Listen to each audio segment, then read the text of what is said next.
One of my favorite TV shows right now is Poker Face with Natasha Lyonne. I think it's an excellently written and directed comedy drama. I really loved the main idea that you have this person who has this uncanny ability to spot who's lying, and this gift plays an essential part at figuring out who the murderer is at the end of each episode. Now, if you haven't seen Poker Face, spoilers of course, it's about Charlie Cale, who is on the run both from the law and from some Subway Las Vegas mobsters that want to kill her. Charlie Cale has to keep moving, always on the run, so she finds herself in a new place at each episode, and she kind of stumbles her way into a murder mystery that she has to solve, not because it's her job, but because there's no one else to do it for her, and she feels she has a moral responsibility to get herself involved, either because she knew the victim of the crime, or she really needs to punish the bad guy of the episode. In almost all murder mysteries, the person who solves the crime has some kind of authority, be it a cop or a private investigator. Charlie Cale, though, doesn't have any kind of authority.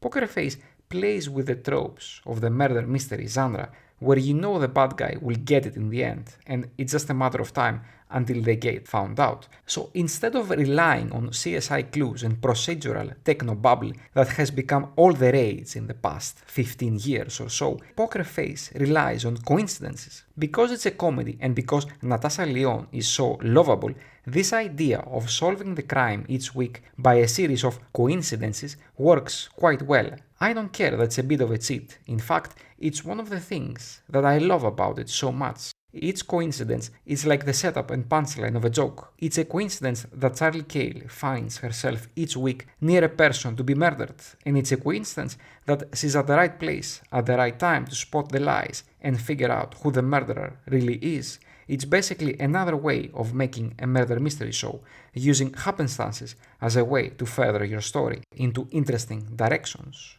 The truly interesting part here is how Poker Face chooses to tell the story of each episode. It uses a simple 3-act structure. At the first 10 minutes or so, we see everything happening from the bad guy's point of view, how greed or hatred or just stupidity makes them commit murder. Then in the second and third act, we see the events happening from Charlie Cale's point of view. Because she's on the run, she always finds herself being close with the victim, either working for them or just being near to the scene of the crime.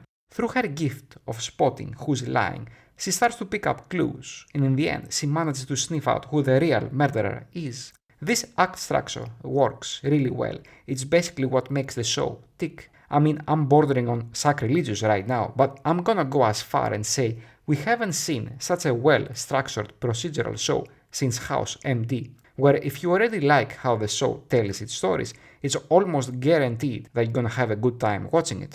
Usually in Poker Face, the episodes, which are geared more into comedy, work a little bit better. You can accept the whole one coincidence after another idea a little bit easier, and in general, it's more fun to watch. Although it's a bit ironic that the best episode of the show is number 9, where we don't really have much comedy, but an excellently written, fun murder mystery drama with a twist. Also, props that the show brought Joseph Gordon-Levitt as the bad guy.